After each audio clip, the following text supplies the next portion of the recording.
Justamente para poder darle continuidad a este tema, les agradecemos, nos tome la comunicación a la abogada Gabriela Díaz.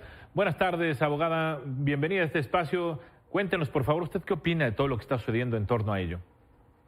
Hola, muy buenas tardes, Enrique, a ti y a todo tu público. Yo coincido con lo que dice la senadora Olga Sánchez Cordero, en el sentido de que es una extralimitación sin legitimidad, ni siquiera legal, mucho menos política, mucho menos democrática, de poderes, ¿no? Se extralimitaron en sus funciones. Es decir, ahora no solamente queremos la división de poderes, o la oposición quiere la división de poderes, sino que quieren la facultad de anular los poderes. ¿En qué momento la Constitución o la interpretación constitucional daba esa facultad al Poder Judicial de no solo revisar y escrutinizar lo que hacen los demás poderes, sino de poner su voz por encima de lo que 36 millones de personas refrendaron en las urnas el 2 de junio, el apoyo popular a esta reforma? Entonces, creo que no hay legitimidad, ni siquiera hay un sustento legal, como ya lo mencionó la senadora, no hay legitimidad democrática y mucho menos política ni popular. Es decir, esto tendría que pensar en la inmensa mayoría de la gente, ¿tendría que estar a favor de esta postura? No necesariamente que todos tengamos que estar a favor de esta postura, sin embargo, ese juez, esa persona juzgadora en particular, ¿qué criterios tomó en cuenta para otorgar esa suspensión de manera general? O sea, ¿por qué no solamente le otorgó los efectos, digamos, particular a el justiciable o a los 4 justiciables que solicitaban eso, sino por qué tiene que querer, digamos, mermar un proceso legislativo que trae bastante voluntad popular? ¿Por qué queremos someter al poder legislativo y por ende al poder popular por abajo del poder judicial? Eso es lo que a mí no me ha quedado claro. Ahora, abogada, mucho se ha hablado en torno de esta reforma al Poder Judicial. Hay quienes dicen, los opositores dicen, es una reforma de materia de trabajo, es una reforma que atiende solo a la contratación de jueces y magistrados. ¿Cómo lo alcanza a ver usted? No, para nada. Yo creo que es una reforma popular y de diseño institucional. No es nada más una reforma laboral, porque no trastoca a todos los trabajadores y trabajadoras del Poder Judicial. De hecho, no trastoca, no trasciende a las trabajadoras de base, digamos, a la gente que está sin privilegios. Y te he de decir, yo trabajé en el Poder Judicial, tanto federal como local, en el Poder Judicial de Nuevo León. Existe una brecha salarial enorme entre las personas juzgadoras, los magistrados, los ministros y sus propios trabajadores. De secretario para abajo, en realidad es que los salarios no son tan altos ni los privilegios son tan abundantes como los que tienen estos titulares. Entonces, si fuera una reforma laboral, sería para beneficiar a la mayoría de los trabajadores y trabajadoras, pero en este caso lo que está pasando es una reforma al diseño institucional, una reforma en consonancia con la voluntad popular que se refrendó el 2 de junio. Abogado, usted que trabajó justo en estos poderes, ¿no es un poco entender que la narrativa en torno a los jueces, a los magistrados, en general son distantes, no están en el ojo público, pero no era parte de su trabajo? No, definitivamente no. Creo que entendimos que independencia judicial era independencia popular también. Entendimos que para poder juzgar había que tener salarios millonarios. Entendimos que para tener independencia judicial requeríamos 2 camionetas, requeríamos chefs y requeríamos tener tanta brecha y tanta diferencia con el pueblo que ni siquiera podíamos empatizar con sus necesidades de a pie, ¿no? En el día a día, las necesidades que tiene un ciudadano mexicano promedio, ¿no? Entonces, creo que independencia judicial no solamente implica alejarnos del pueblo, es independencia judicial, pero es también en el fuero interno, por así decirlo. Pero el hecho de que el escrutinio popular debe de ser mayor, eso es sin duda. Por supuesto, nadie pone en duda que exista la necesidad de haber una reforma integral, pero insisto, mucho se ha hablado de eso, una reforma laboral, mucho se ha hablado de eso. ¿Se terminarán con estos exámenes de oposición que hasta donde entendemos eran de altísimo rigor y eran transparentes en todo el tiempo, abogada? Pues transparentes más no accesibles, porque yo creo que nadie fuera del gremio abogadil sabíamos cómo buscar esos procesos y sabíamos en dónde encontrar esos concursos de oposición.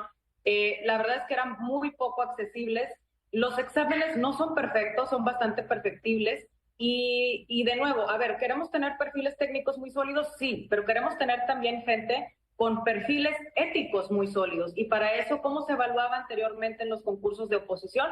Con exámenes psicométricos. Pero bueno, estos exámenes psicométricos, yo que los he tomado, estaban muy acotados. Por ejemplo, si te encuentras 100 pesos en la calle, ¿los agarras o no los agarras?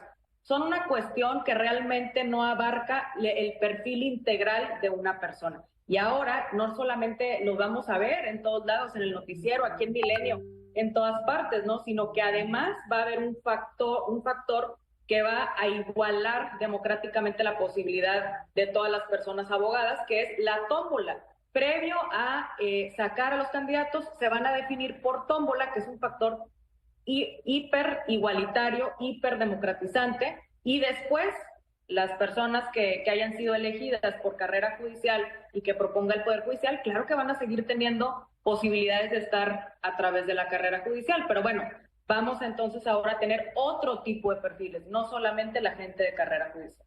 Esto se ha hablado también en torno a que esta reforma concluye con la corrupción. ¿La votación hará justo que esto termine? ¿Llevarlos a las urnas hará que la corrupción termine?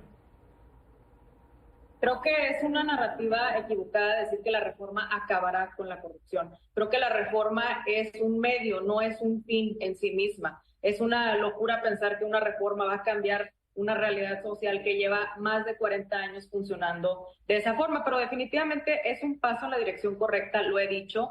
Se va a exponer y se va a exhibir verdaderamente qué es lo que pasa tras bambalinas, que el pueblo y que el ciudadano promedio no tiene normalmente acceso a ver ese tipo de procesos.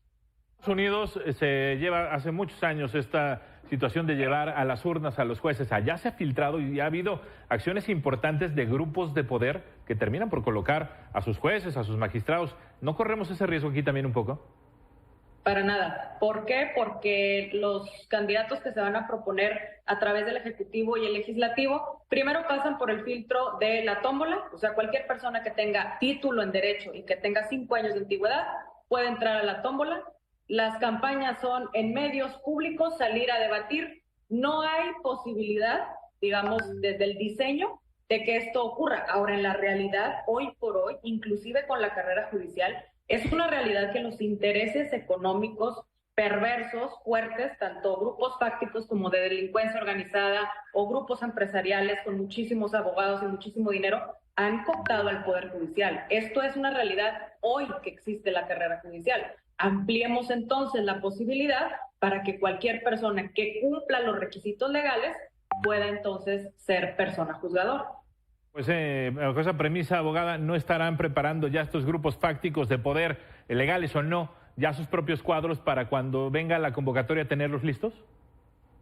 Pues quizás, seguramente, pero lo importante va a ser que no solamente esas personas van a entrar a la tómbola, va a entrar cualquier persona que cumpla con los requisitos legales. Entonces, imagínate, si antes podían cooptar al Poder Judicial a través de sobornos, mordidas, nepotismo, infiltraciones, etcétera, pues ahora aumentar la posibilidad de otras vías de llegar a ser juez por esta vía tan democratizante que es la tómbola y después el voto popular, creo que son filtros altísimos y son pasos en la dirección correcta, definitivamente. Gabriela, 2 cosas antes de terminar. 1, ¿va a postularse una vez que salga la convocatoria? Y 2, en este entendido, ¿habrá que entrarle todos con esa transparencia? Te respondo la última, yo creo que sí, creo que todo aquel que quiera y que se considere lo suficientemente ético, íntegro y especializado y sobre todo que tenga la vocación de ser persona juzgadora, pues que lo haga, y les invito a todos a empezarnos a enterar de esto, que ya está pasando, es algo que me gusta mucho. Y a tu primera pregunta no lo sé, quizá si en algún momento se llega a presentar esa oportunidad, pues con gusto la tomaré y la analizaré con mucha seriedad. Gracias, abogada, y quedamos al habla si le parece. Muchas gracias, Enrique, hasta luego.